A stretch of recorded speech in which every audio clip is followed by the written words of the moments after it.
I tried it, used my pension money. Whoa. I used what I've saved. Whoa. So I used everything. Yeah. It showed me flames.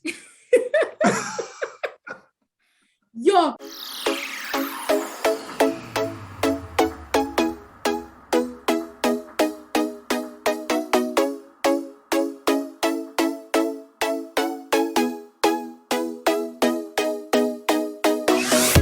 Hi team, welcome back to another video and thank you so much for joining me today. If it is your first time here, andiswa.mojapelo, and on this channel, we talk about all things related to managing our money and adulting in general. And today I am not alone, but I have yet another guest to unpack a financial conversation.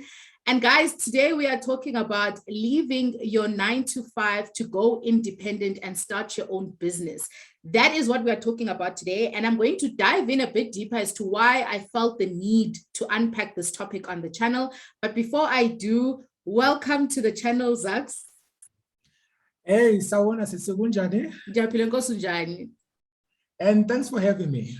I'm glad. I'm so glad, that you also agreed to come to the channel. Not a lot of people are comfortable about talking, talking about money. So I'm glad that you were eager to join the conversation and chat to us about this. Now, a bit of context, guys, before we get to know Zaks a bit better. So I've always wanted to talk about this, leaving your 9-to-5, quitting your job and going independent and starting your own business. And the reason for that is because we know that pre-COVID and during COVID, we saw a lot of videos and people, saying, hey, I've left my 9-to-5, I'm going to do my own thing. Either I'm going to do something related to what I was doing or something completely different. I'm starting my own business. I'm going independent. I'm consulting, all of those things. And the entire time I'm watching those videos thinking, I'm such a risk-averse person personally, right? I'm terrified of risk. I'm working on it, especially when it comes to investments, because I understand the importance of not being too scared all the time. But I watched all of this and I said to myself, one day I actually want to talk to someone who's done this, get into their heads about how do they feel before? How did they plan if they did? What did, what were the effects and all of those things? So that is what we are talking about today. Zaks, before we dig in, who is Zaks? Where does he come from? Where did he grow up? What was life like for you in the beginning? Oh, okay. Thanks again. And Zaks is Zaks Tsotetsi. I grew up in Orange Farm. I'm a passionate entrepreneur about finance and investments. So grew up in Orange Farm, like I said, I did my schooling there. Then once I finished my matric, I went a vet to study BCom economics, right? Life when you grew up, obviously, my mother, of which she's a single parent who raised us, me and my brother, right? She was not financial savvy.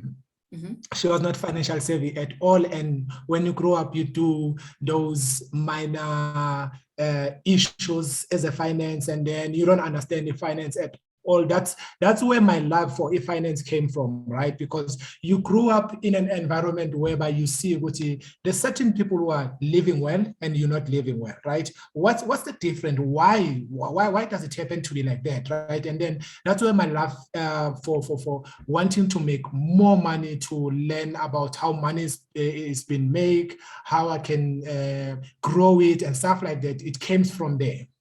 Okay. A lot of similarities between you and I, hence us connecting on social media to come to this conversation, because it's so similar to my journey and why I also, the financial literacy and, money management sort of passion hit. It's because of those same circumstances. So now you go and you study, you become economics at Wits. And then after that, what happens? So after that, what I did was I joined an organization, a Soweto, it's called Sky, Soweto Deep Down Youth, right? Through that organization, I had an opportunity to join another organization. So this organization had a yearly program It's a program that was brought to South Africa. It's a US program that was brought to South Africa by Tatu Mandela and Bill Clinton in 2005. Wow. So I had an opportunity to join that yearly program. After you're done with that yearly program, you have two choices. One is you can go and do your internships or your learnerships. The other route is you can go and start your business, right?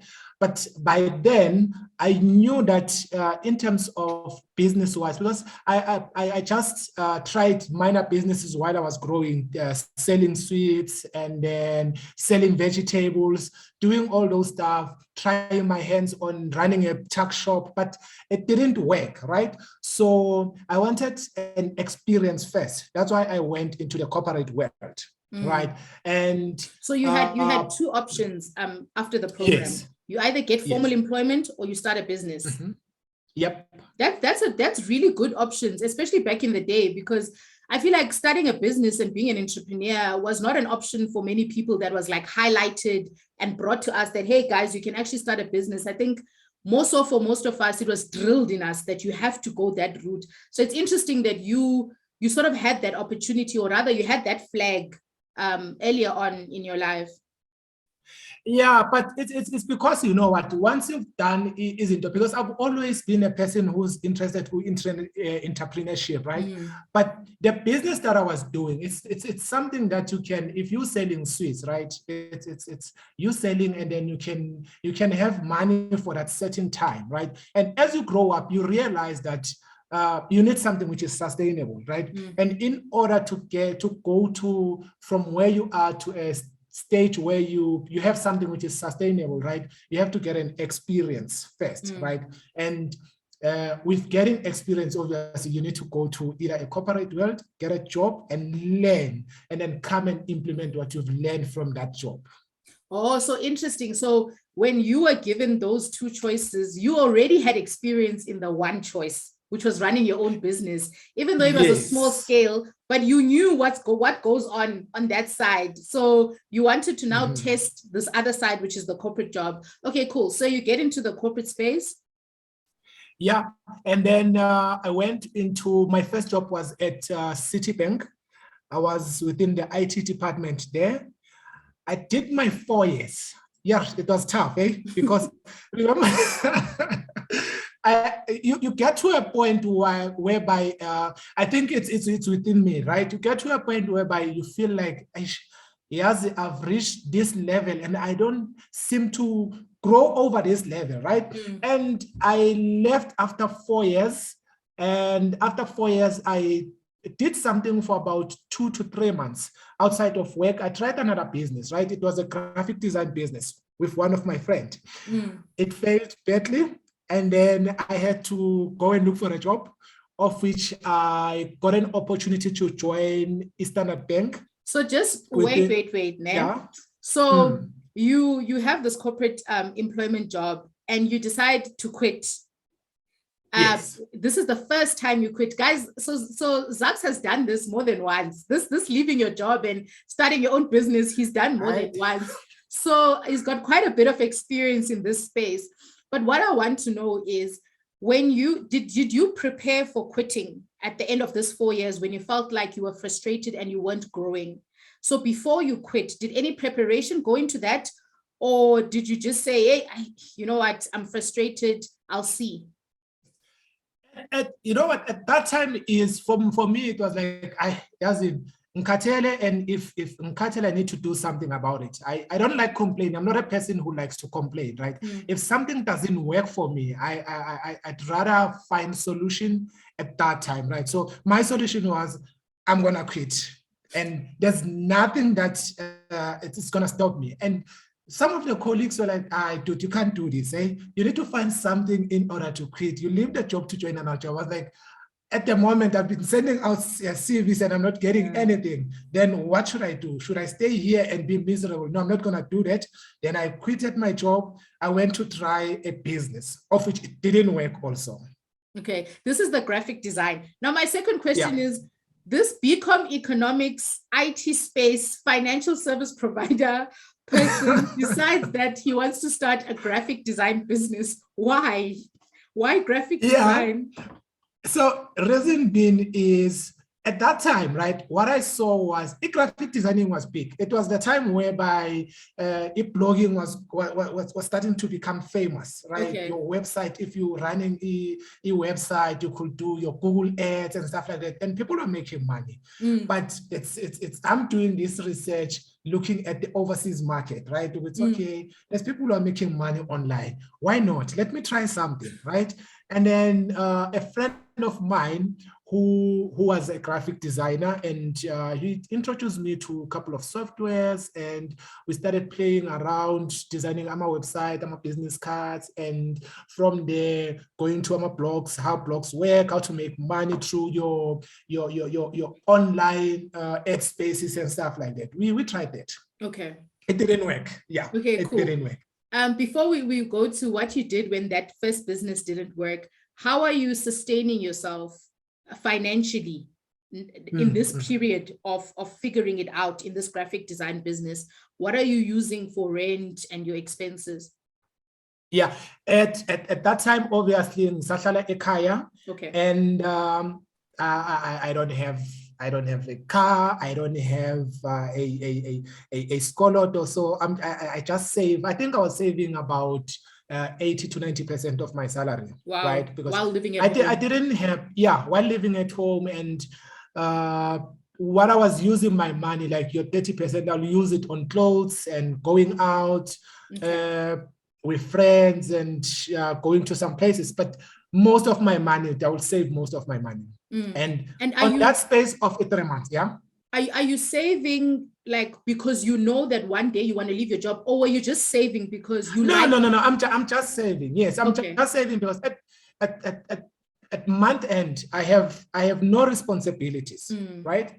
I have no responsibilities. What I'll do is so what should I do? Let me just leave it in my account. Let me use what I'm gonna use for e-transport, and then the one is going out and buying clothes, but the rest it's staying there. I'm not even thinking about at this moment. I'm not even thinking about one day I'm gonna quit my job and then try something. Okay. It's not even on my mind.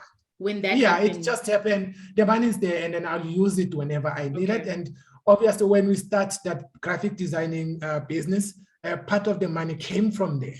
Okay, to fund the business and also like your expenses. Okay, so the business doesn't work, the graphic design business number one.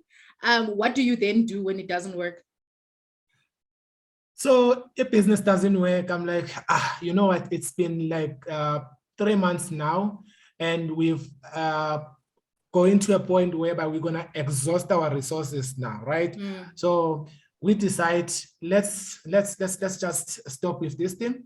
And then I started going to a job market again. I look for a job. I got an opportunity at Standard Bank. Okay. This time as that's what I was saying to you. I had just an interesting start, right? With all this corporate journey. So now I did become economics, went into AIT, right? But luckily, I've been in the banking and the financial sector. The IT was within the financial sector. Then when I went to Standard Bank, I'm a subject matter expert now for my interest rate derivatives, right? Yeah, I did that for 2 years. After 2 years, I started to fall in love with this concept of the trading. I've never been in trading, but now because at Standard Bank, I was in Google Global Market Division, right? I go and see I'm traders, those interest rate derivative traders, and then I get to know a couple of them, and then their language, what they're talking about. They're talking about money, the bonuses, the big fat bonuses that they get in, right? I'm like, I think this is what I want to try.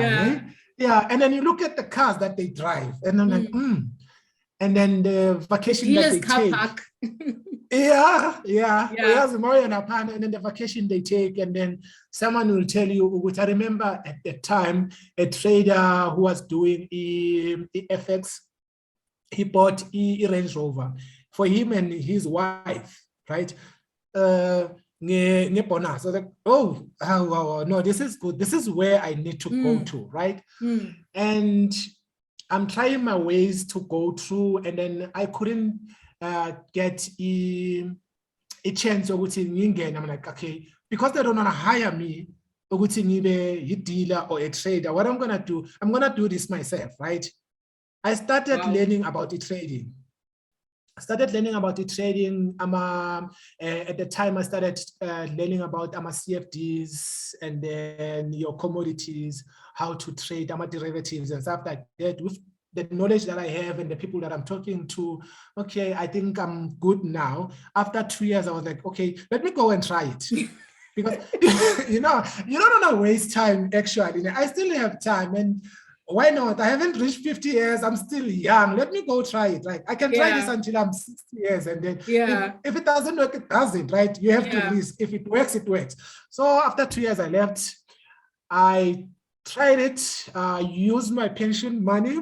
Whoa. I used what I've saved. Whoa. So I used everything. Then, it showed me flames. So this time, obviously, are you now renting and stuff? Is that why you don't have as much savings as you did before? Yes. When you were living at home, because now you've got a car, you're renting. So that's why you needed to use the pension money to basically fund this business. Yeah.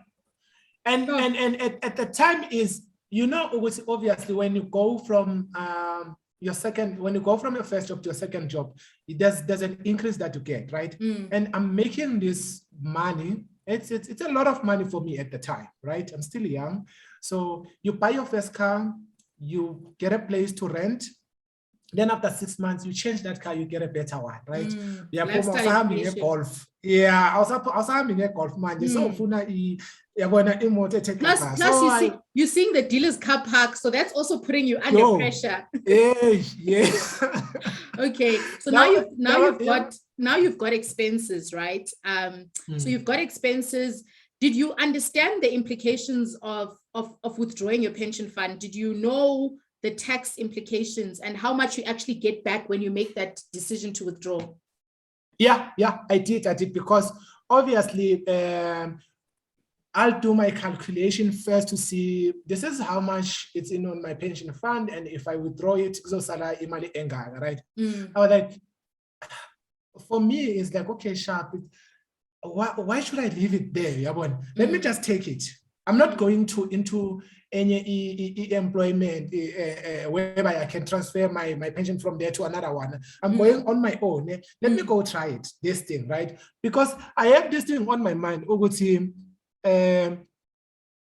it's a risk that I'm taking. Yes. But the upside air corner, if this thing works, I'm set, right? I'm set. So that's how I view risk. Okay, sharp. What I'm doing right now, it's okay. I'm comfortable and I can manage, right? But will I still be happy with this thing after 10 years or after 30 years?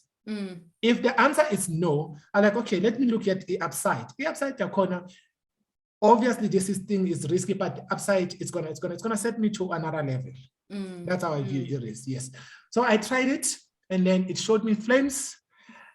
But at least not 3 months this time. It lasted about 8-9 months. In this 8 months duration, are you seeing flames every month, or?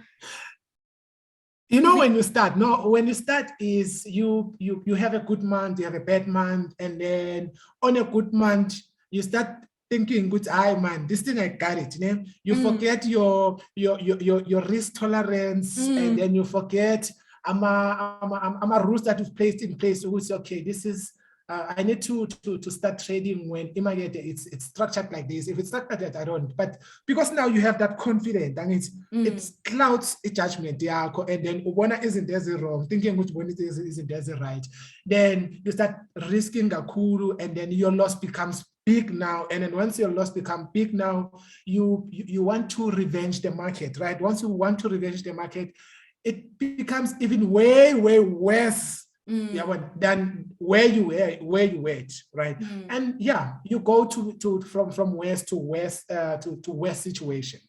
And would you say, specifically being in the trading environment, when now that pressure is there, would you say that you are also now trading with emotions? Because now you need this to work. You need this to work and you're desperate.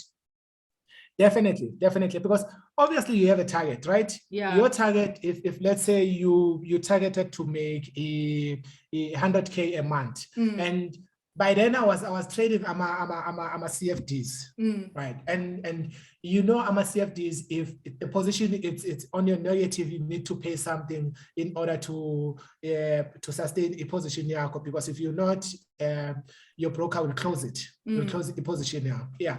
So you have a target in a month, and if you lose a 20,000 of your capital, now you need 30,000, right? To go back to where you are, plus the 10,000 that you need in order to reach your limit, your target for a month, right?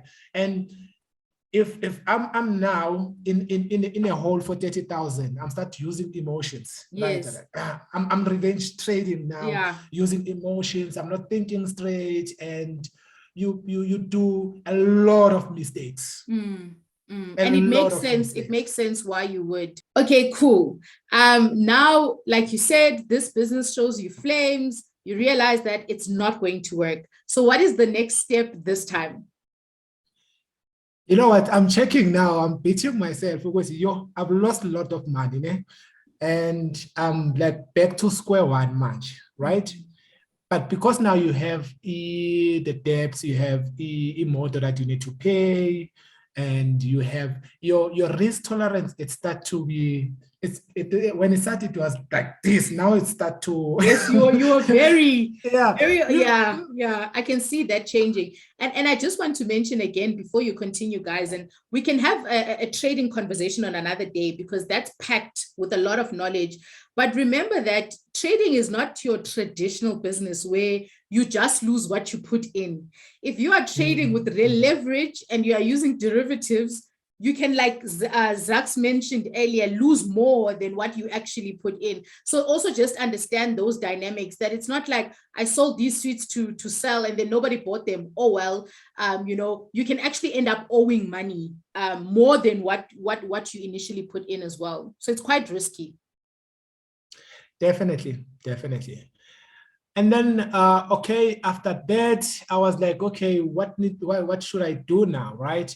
I need to go back to find job again, right? And this time I worked I think I got an opportunity. I was working for Absa Capital as a settlement officer. You must know, I'm taking everything that I need to take because I need to I need to make a living.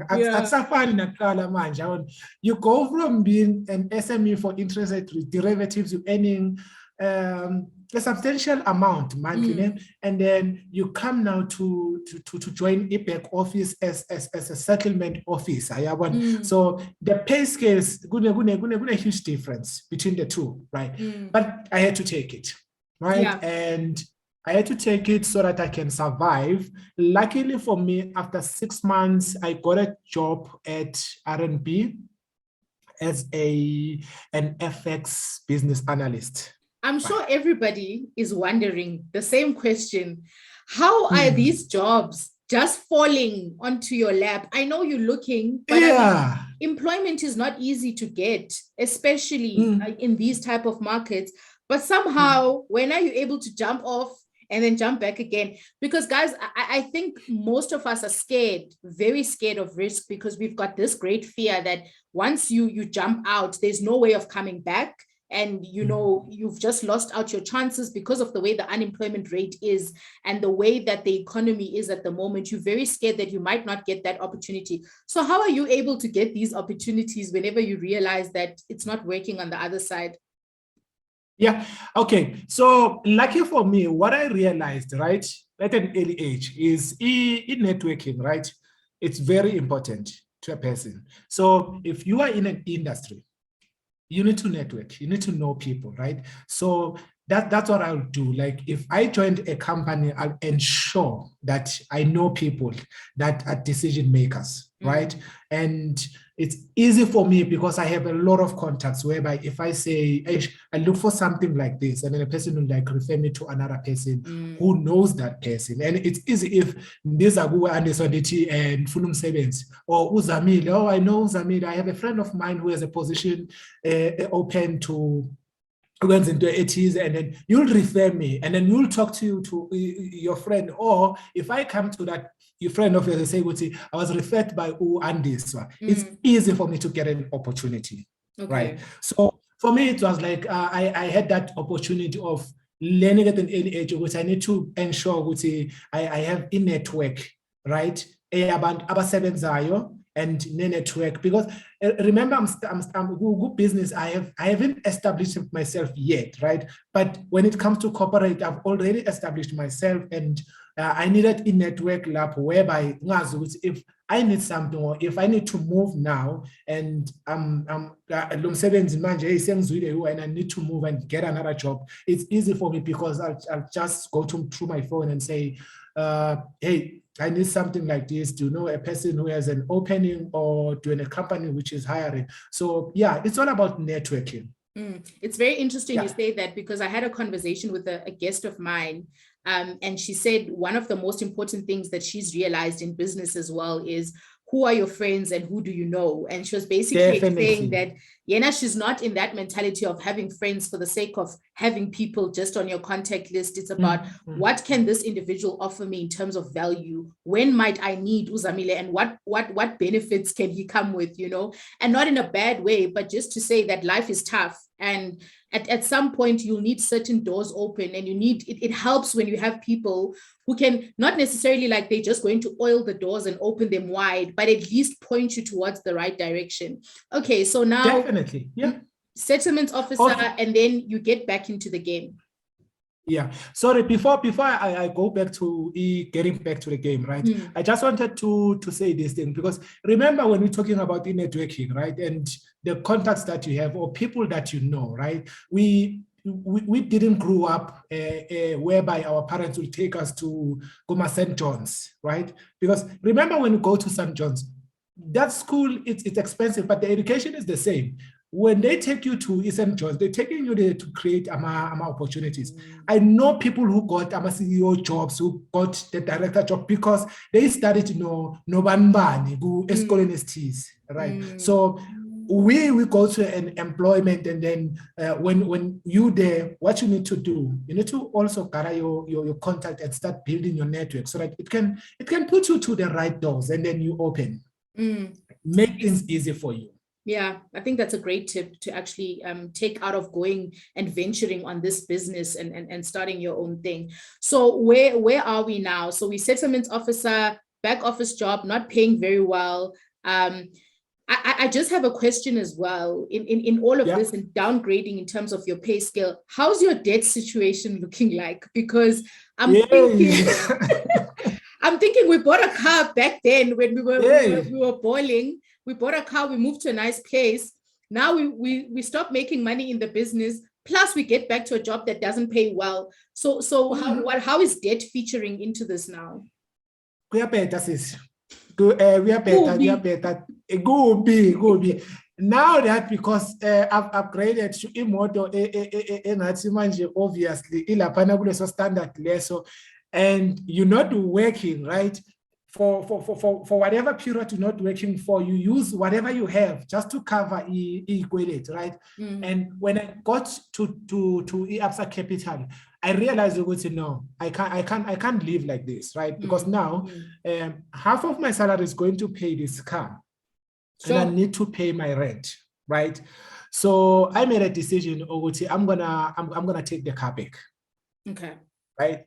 They took back the car, but I still need to pay, because remember when they take back the car, they needed to sell it to go my auction, and then I still needed to pay Imali that they didn't recover when they were selling that shortfall. Yeah, that's what I paid. But obviously now I can breathe. And from there, when I got the opportunity to join the R&B, things started looking, fairly Better. okay, better. They started looking better. I stayed at R&B for about 6-7 years. But now within that 6-7 years, right, let me go back to 2017. So 2017, I'm starting the 7th business now, right, which I'm running currently. 2017. I've done 6 businesses which failed badly, and I've learned through all my failures.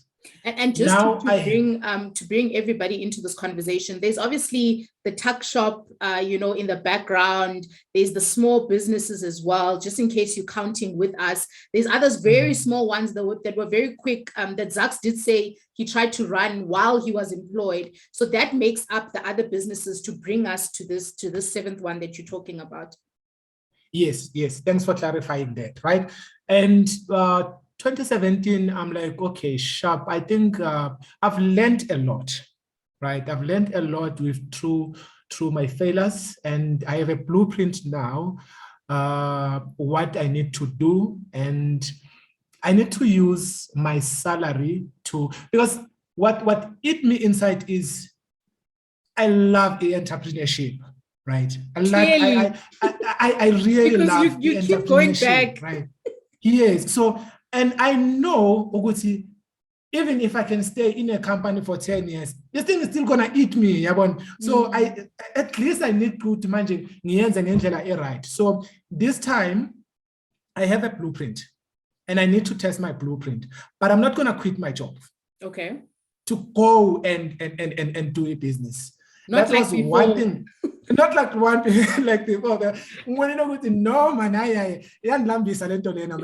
So so what I need to do now, I even realize Uguti, salary is actually a greatest tool to build whatever that you want to build. Whether you want to go to investment, whether you want to go to business, whether you want to go into venture into property investment, your salary is the biggest tool, right?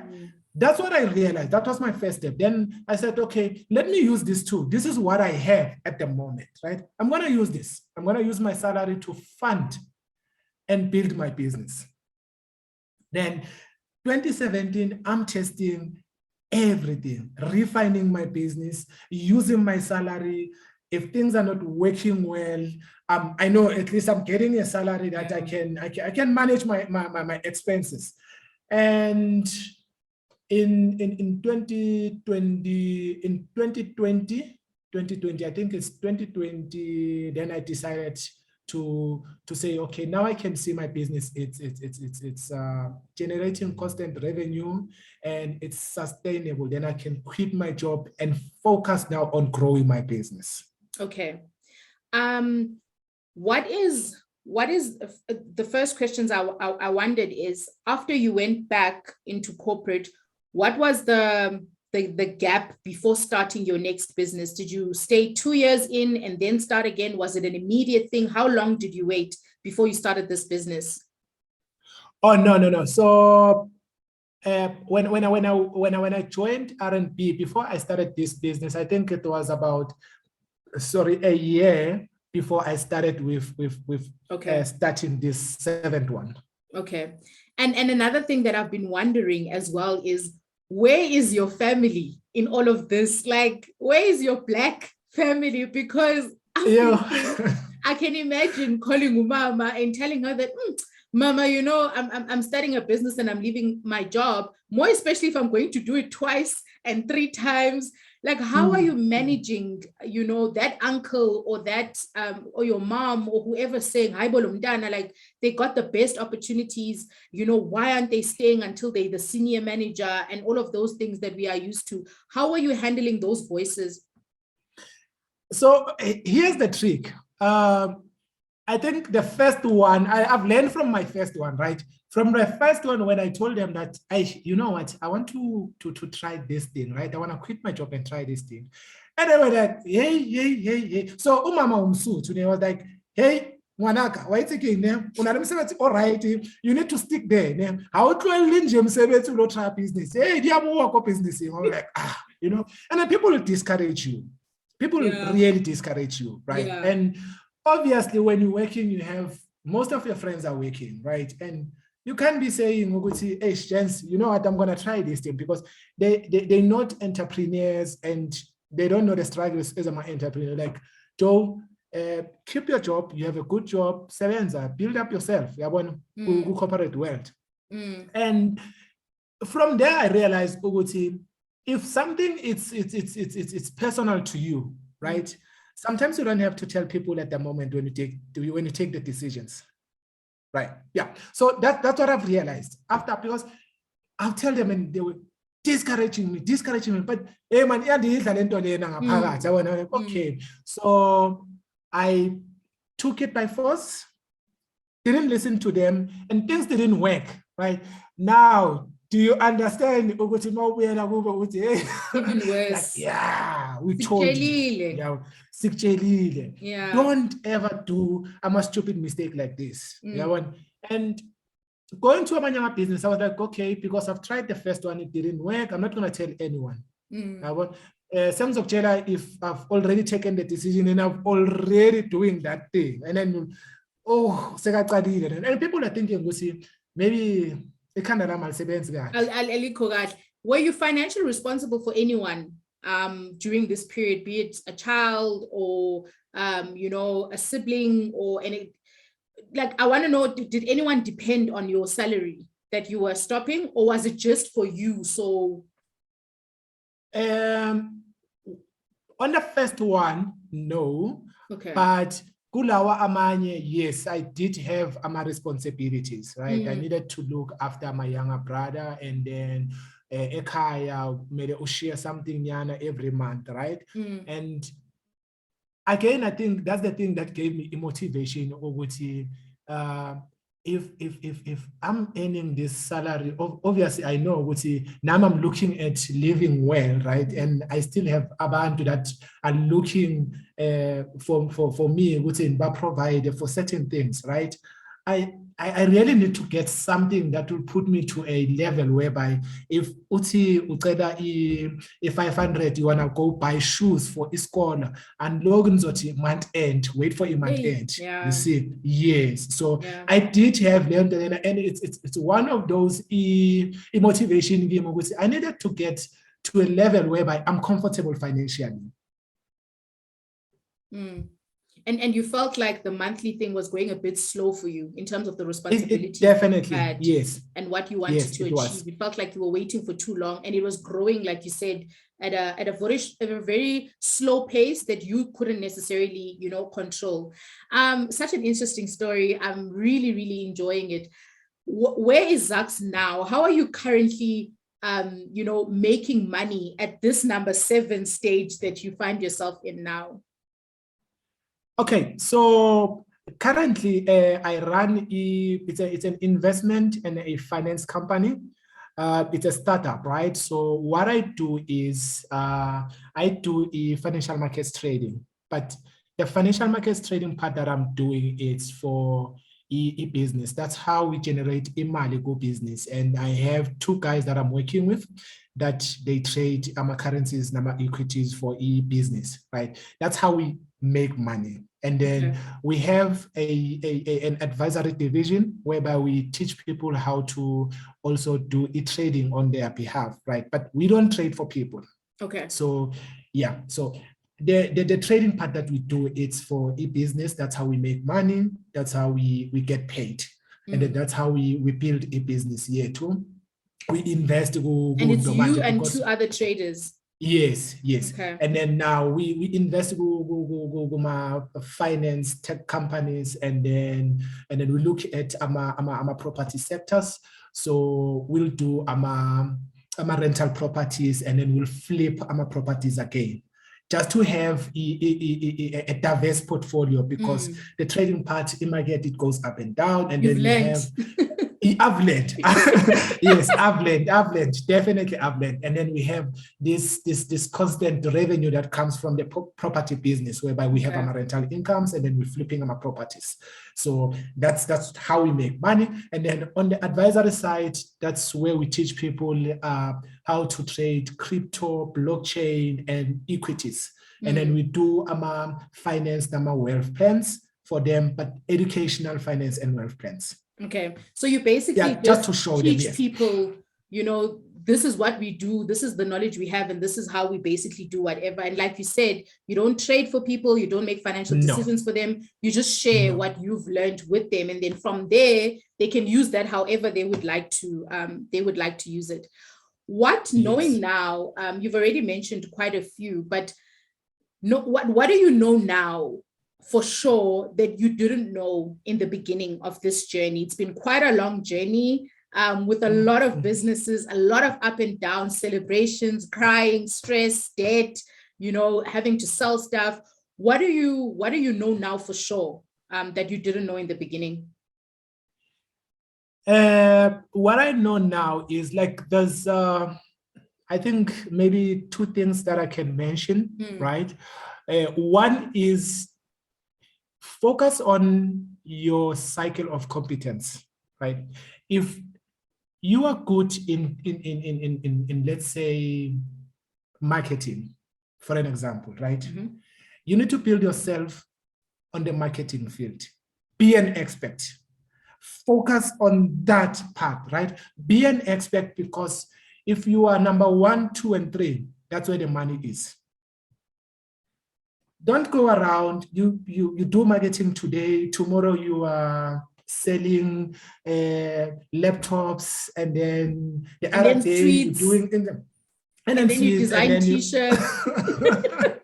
You see, so you just need to focus on your area of expertise, learn as much as you can about that industry, be an expert. That's where the money is. Okay. And then the second part is, I think learning how to allocate your capital. It's very important. Capital allocation is very important, right? If you can learn how to master capital allocation, I think half of your problems will be over. Most of all your Fortune 500 companies, your Apple, your Amazon, your Berkshire Hathaway, it runs by capital allocators. Those guys are good in allocating capital.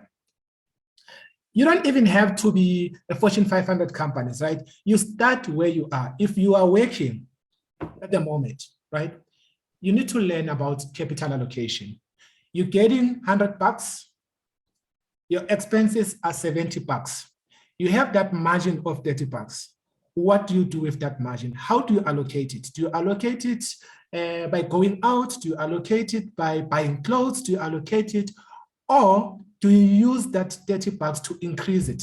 Do you invest it in something that is gonna grow to be $60, $70 until now it covers your expenses? That's capital allocation. You don't have to allocate to now learn how to allocate capital when you're dealing with millions. It starts with your salary. That thing, I've learned it late in my career. If I've learned how to allocate capital earlier, I think half of my problem would have been nothing. Yeah, you were going all in, or you were all out. Yes. But yes. I think, you know, coming to an end, thank you so much for sharing your story for us. I think a lot of people are going to enjoy it, relate to it, and hopefully be inspired as well. But I think one thing I got, in as much as there were a lot of ish, you know, I'm seeing flames. But what I love about you is, you, as quick as you are to go in, you are as quick to go out, which I think we really need to learn that.